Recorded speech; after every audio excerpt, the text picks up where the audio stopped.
I worked as a flight attendant for a few years when I decided to take an extended sabbatical from college.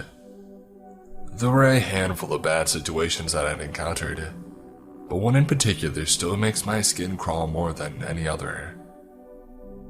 I was born and raised in Texas but had moved to New York when I was 21. So when I found out at the beginning of a week-long trip that I'd have a couple of overnights in Austin, I was super excited to go to my home state for a few days. My brother lived just north of the city, and we planned to hang out and go to dinner the night that I had arrived when he got off work. And the following day, we were going to meet up with our dad who lived about an hour away.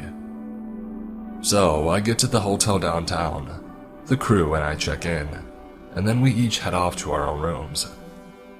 A short elevator ride and I get to mine. We're not even 5 minutes later, there's a loud hard knock on the door. It was only around 1 or 2 p.m. and I hadn't called either my dad or brother to let them know that I was in town yet, so they wouldn't know what room. I assumed it was maybe one of my crewmates, so I headed to the door. Before even making it to the door, however, a loud, male voice on the other side boomed. "The front desk sent me about the bathroom problem you called in," before trying to open the door. "Unlock the door and open up. Miss, I need in, now." I froze in my tracks. I hadn't even been in the bathroom yet, let alone called anything to the front desk. I'm a petite chick, and while I'd take no crap from anyone despite my size, I still err on the side of caution. Slowly inching toward the door to look out the people, all I could tell was that the man on the other side was at least 6 feet tall, and easily over double my weight. No way I was going to unlock that door. I responded to the guy, telling him he must have had the wrong room.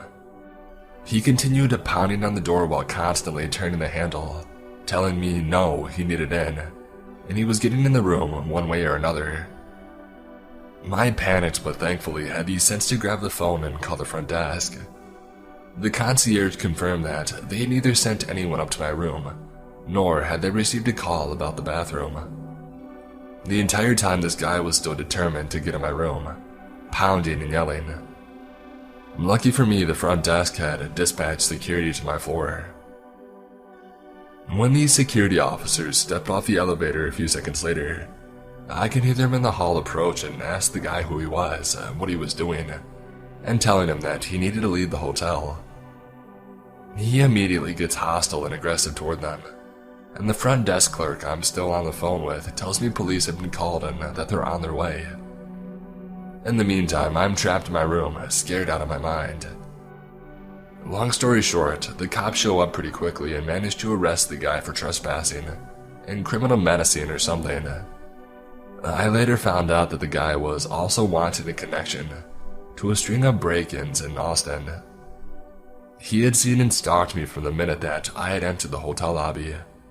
Apparently, I was exactly his type of victim.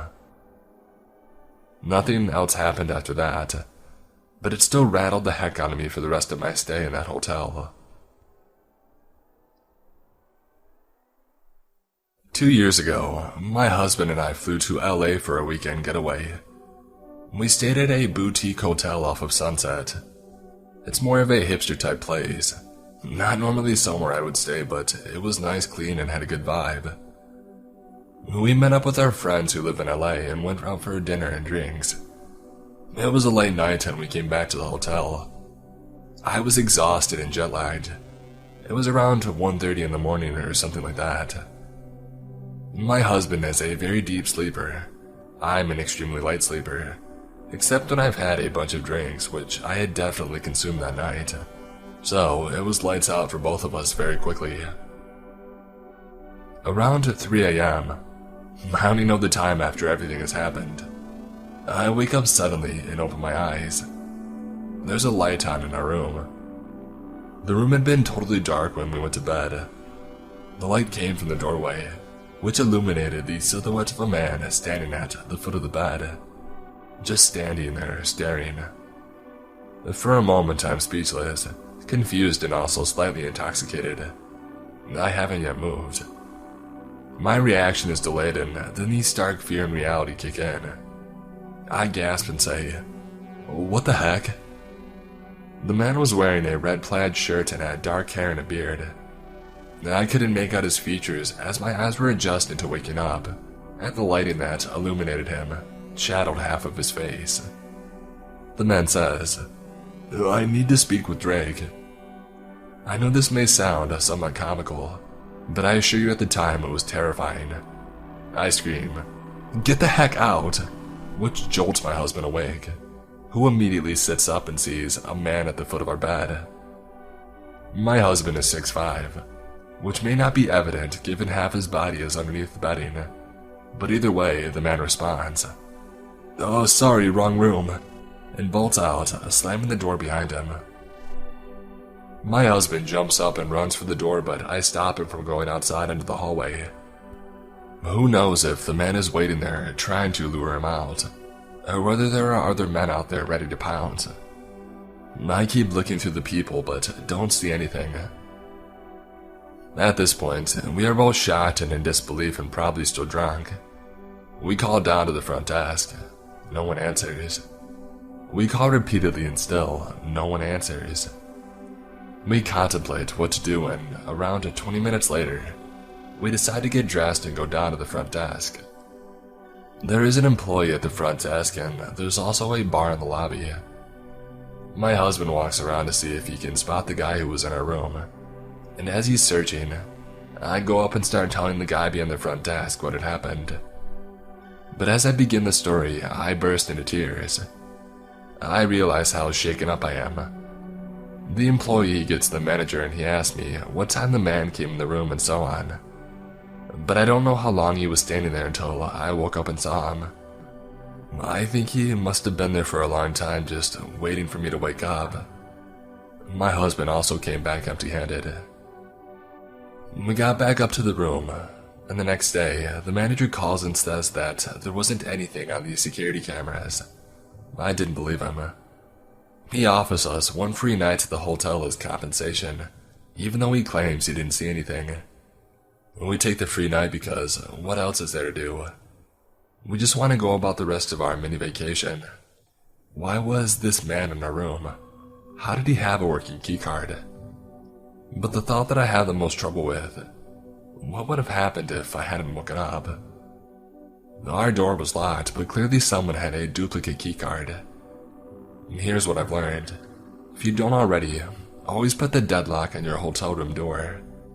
It's something we've never thought to do, and now I always check it, twice.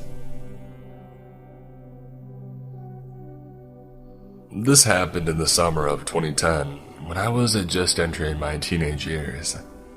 My family took a trip to a really nice hotel in the city. I can't really remember why we decided to take the trip, but I remember a lot of family friends coming with and staying in adjacent rooms. I've never asked my parents, and it's not really important to the story. To preface, I'm a bit of a scaredy cat and always have been. I'm a pretty skinny, fragile kid, so I get spooked pretty easily, even now. This, however, was almost definitely not me freaking myself out like I normally did. Looking back, I'm incredibly lucky I trusted my instincts. This hotel had a strange design to it. The lobby was actually on the 4th floor, not the bottom floor, which I found strange. To access the lobby, you had to use the elevator. There was no way for you to get to it from the stairs. This information would have been nice before everything happened, as you'll find out. The hotel was organized in a square shape. Every floor was lined with a balcony, and you could look down into the lobby and cafe area from your floor. Essentially, if you were walking to your room, you could be seen from anyone that was on your floor if they just stepped out of the room and looked around. I was always afraid I would fall over the balcony and sail down 8 stories to my death, but they were high enough to a point where I wasn't concerned for my safety. The first day was nice. My friends and I hung out and played cards all day, or we watched whatever was on TV. At night, we would explore the halls of the hotel and tell each other ghost stories. It was a really fun time, even though I didn't fully understand why we were there. On the third day, though, things got strange fast. I woke up to the sound of screaming coming from outside my door. Now, because of the hotel's design I mentioned, sounds from the lobby would echo all the way up to the top of the building. So when I walked outside to investigate, I immediately looked over the balcony to see what the commotion was about.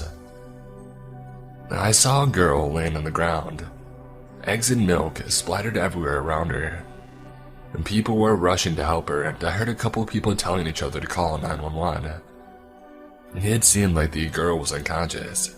Maybe she had passed out or something. I scanned the lobby and saw that my family and a couple of my friends were in the lobby getting breakfast, all staring at the event in front of them. I decided that I would rush down to meet them to find out what had happened. The elevator was on the opposite side of my floor, so I took the stairwell located right next to my room.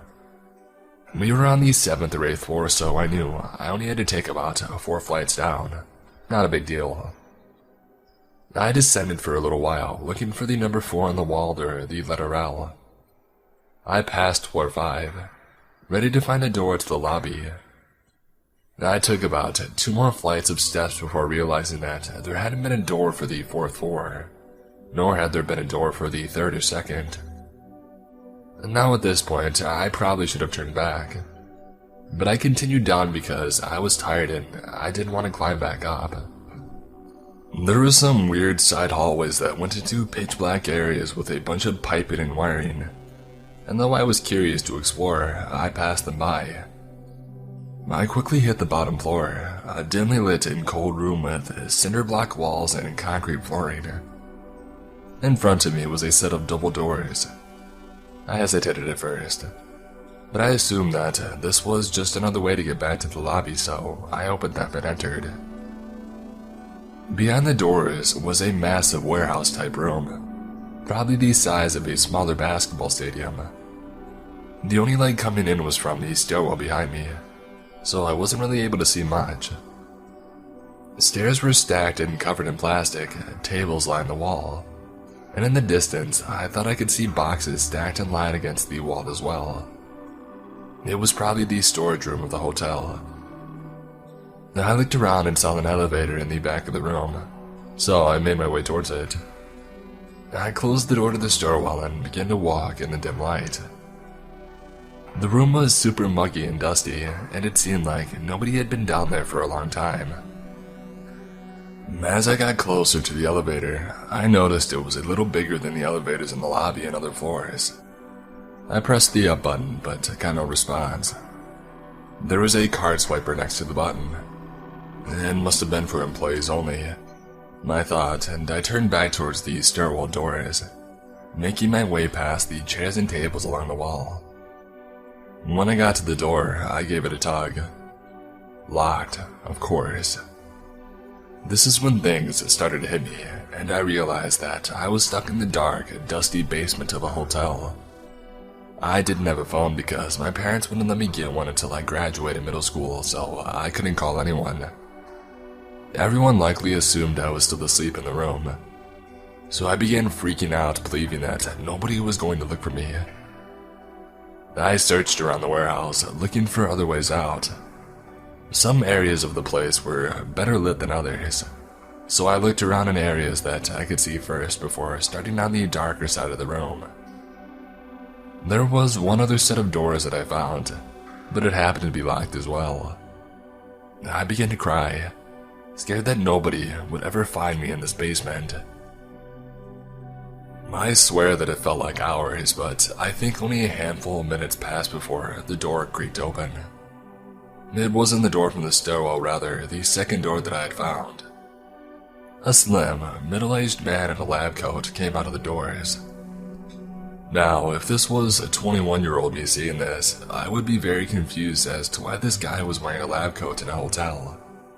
I was only 12 or 13 at the time, so I was immediately relieved at the sight of an adult who looked smart.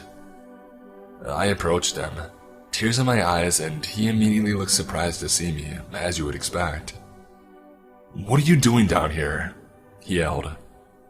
I got lost on my way down to the lobby and I've been lodging here. Do you have a key? I was shaking, eager to get out of there. He didn't answer my key question, and instead he said, I know a way out of here, follow me. He began to walk towards the doors of the stairwell and I followed, relieved that someone had finally come to save me. We approached the doors and I began to reach for the handle, but he continued walking. Isn't it right here? I asked him. I'll never forget the look in his face when I said that. He looked nervous, and though it was dim, I could see sweat glistening from his forehead and behind his glasses. No, this way, he said sternly. I continued to follow him, but I was now nervous myself.